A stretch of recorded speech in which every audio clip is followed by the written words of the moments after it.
మీ అందమైన ప్రయాణం ప్రారంభించండి. 49 మీరు తల్లిదండ్రి అవ్వాలనే కలలను సాకారం చేయడానికి సహాయపడుతుంది. Welcome to Suman TV. So జనరల్గా జుట్టు రాలే సమస్య ఇబ్బంది పెడుతూ ఉంటుంది. అయితే కొందరిలో జుట్టు రాలే సమస్యతో పాటు అసలు హెయిర్ గ్రోత్ అనేది కూడా ఉండదు. మరి దీనికి ఎలాంటి నూనె వాడితే పరిష్కారం లభిస్తుంది? పొడవైన జుట్టు కోసం మనం ఆయిల్ని ఎలా ఎంచుకోవాలి? వివరాలు తెలుసుకుందాం. మనతో పాటు ప్రముఖ vegetable therapist and sun spiritual society founder Leo diet specialist Vikramaditya Guruji ఉన్నారు. గురుగారు నమస్తే అండి. సూర్యోస్మిత. ఎప్పుడు జుట్టు గురించి అడుగుతూ ఉంటా. అయితే పొడవైన జుట్టు అసలు అంటే ఎక్కడా కనబడట్లేదు. జనరల్గా జెనెటికల్గా ఉంటే అది వస్తుందేమో పొడవైన జుట్టు, కానీ లాంగ్ హెయిర్ అనేది మనం చూడట్లేదు. ఎందుకు అసలు లాంగ్ హెయిర్ అనేది ఉండట్లేదు? ఎందుకు ఉండట్లేదు అనేది మీ జెనెటికల్ మోడిఫికేషన్ జరుగుతుంది. జీన్ మోడిఫైడ్ ఫుడ్స్లో పడిపోయాం మనం. విపరీతంగా జనం చెప్తూ ఉంటారు, మీకు జుట్టు పెరగడానికి ప్రోటీన్ సప్లిమెంట్స్ కావాలి, అది కావాలి, ఇది కావాలి, చాలా రకాలు చెప్పేస్తున్నారు. ఒకటి ఆలోచించండి, పూర్వం రోజుల్లో ఒక 100 ఏళ్ల క్రితం మనుషులు, మానవులు, వాళ్ళ యొక్క స్ట్రక్చర్, హైట్స్, అంటే యుగాలు వెనక్కి వెళితే మరీ భారీ కాయాలు ఉన్నాయి. ఈ కలియుగంలో తీసుకుంటే 2000 సంవత్సరాల క్రితం ఎలా ఉందో మనకు తెలియదు, 200 సంవత్సరాల క్రితం ఎలా ఉందో కూడా మనకు తెలియదు. కాకపోతే కొన్ని తరాలు, అంటే మా తాతయ్యలు ఒక 100 ఏళ్ల క్రితం ఉన్న మనుషులకి వాళ్ళ జీవన విధానానికి ఉన్నటువంటి మార్పు, అంటే ఇప్పుడున్నటువంటి తరుణంలో, అప్పట్లో అంటే సంపెంగ నూనెని మీసాలకి రాసుకునేంత, అంటే వాళ్ళకు ఉన్నటువంటి కేశ సంపద అంటే ఒక ఐశ్వర్యంగా కేశాలని మనం భావించాలి. సంపంగి నూనె అంత మంచిదా? అంటే ఒక అరోమాటిక్ అది. మీసాలకు ఎందుకు రాస్తారు అంటే ఇక్కడ నుంచి వాసన త్వరగా, అంటే ఆ మనిషి యొక్క మానసిక స్థితిని ఉద్రేకాలకు లోనవ్వకుండా ఉంటుందని, మంచి సువాసన కోసం. అంతే తప్ప సంపెంగ నూనె రాస్తే మీసాలు బాగా పెరుగుతాయని ఏం కాదు, ఒక ఫ్రాగ్రెన్స్. అలాగే ఇంకా మనం జుట్టు విషయానికి వస్తే చాలా రకాలు, అంటే అసలు ఇప్పుడున్నటువంటి జనరేషన్లో ఇంత ఫెసిలిటీస్లో కన్నా అప్పుడు ఎక్కువ దాని మీద, అంటే నేను మా తాతయ్య గారిని చూశాను బాగా. ఆయన చాలా కర్లీ హెయిర్, అంటే నాకంటే వైట్ హెయిర్ వచ్చేసి పాడైపోయింది. కానీ మా తాతయ్య గారికి చనిపోయేంత వరకు కూడా పన్నూడలేదు, జుట్టు తెల్లబడలేదు.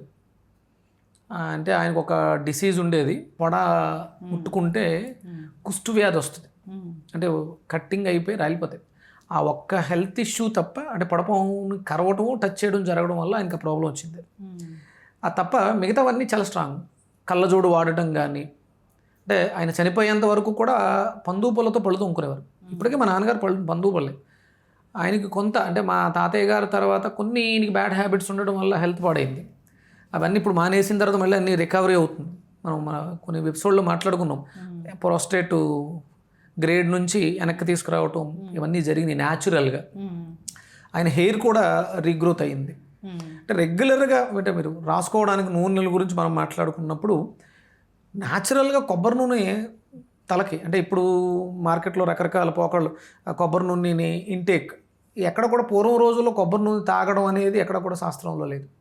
కొబ్బరి నూనె అనేది తలకి పైన అప్లికేషన్. అంటే కొన్ని ప్రాంతాల వారీగా కేరళ అంతా వెళితే మీరు వంటలన్నీ కూడా కొబ్బరి నూనెతో ఉంటాయి. అక్కడ దాని పంట విరివిగా ఉంటుంది కాబట్టి దానిని, ఇప్పుడు మనకి ఇక్కడ కేవలం తలకి రాసుకోవడానికి మాత్రమే సరిపోయే పంట ఉంది. తలకి రాసుకోవడానికి అయితే మనకి కొబ్బరి నూనెని ప్రిఫర్ చేసుకోవచ్చు. ప్రత్యేక పరిస్థితులలో ఆముదము నూనె తలకి రాయటానికి, అంటే విపరీతమైనటువంటి హీట్తో బాధపడే వాళ్ళ కోసం ఇలా ఆముదం నూనె రాసుకోవటం ఉంది. చిన్నపిల్లలకు కూడా రాస్తే మంచిది. అప్పుడే పుట్టిన పిల్లలకి దాంట్లో కొన్ని ఔషధ గుణాలు కలిపి మాడు మీద వేస్తారు, అక్కడ కొంచెం పెంకు గట్టిపడుతుందని చెప్పేసి అని వేస్తూ ఉంటారు. అలాగే తలస్నానం చేయించేటప్పుడు, నలుగు పెట్టేటప్పుడు అభ్యంగనం పైనుంచి కింద దాకా కూడా నువ్వుల నూనె రాస్తారు. చెవుల్లో నువ్వుల నూనె వేస్తారు, తలకు కూడా నువ్వుల నూనె, ఒళ్ళంతా కూడా నువ్వుల నూనె పెడతారు. అది శరీరంలో ఉండేటువంటి వాతాన్ని లాగేసుకుంటుంది.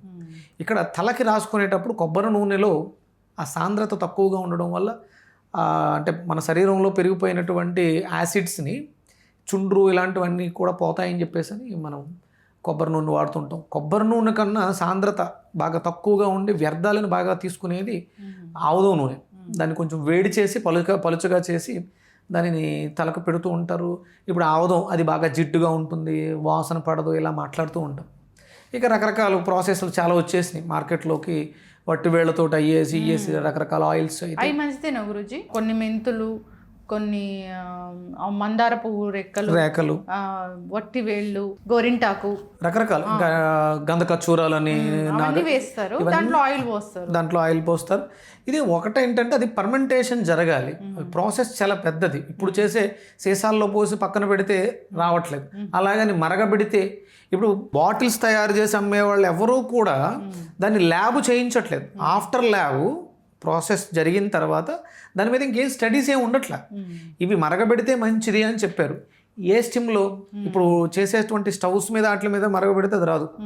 కట్టెల పొయ్యి మీద పెట్టి చాలా ప్రాసెస్ మట్టి మూకుళ్ళలో చేయాలి. ఒక సింపుల్ హెయిర్ ఆయిల్ ఇంట్లో తయారు చేసుకోవడానికి ఒక చిన్న రెసిపీ చెప్పండి. ఇలాంటివన్నీ పెట్టుకోవద్దమ్మా. ఇప్పుడు ఉన్నటువంటి దాంట్లో రెగ్యులర్గా కొబ్బరి నూనె రాసుకోండి అంతే. ఇక మీరు మిగతా అంటారా ఆ పొళ్ళన్నీ పౌడర్స్ చేసుకుని శుభ్రంగా పేస్ట్లా కలుపుకొని తలకు పెట్టుకుని వారానికి ఒకసారి తలని ఆరబెట్టుకోండి. కొబ్బరి నూనె తయారు చేయడం అనేది పెద్ద ప్రాసెస్.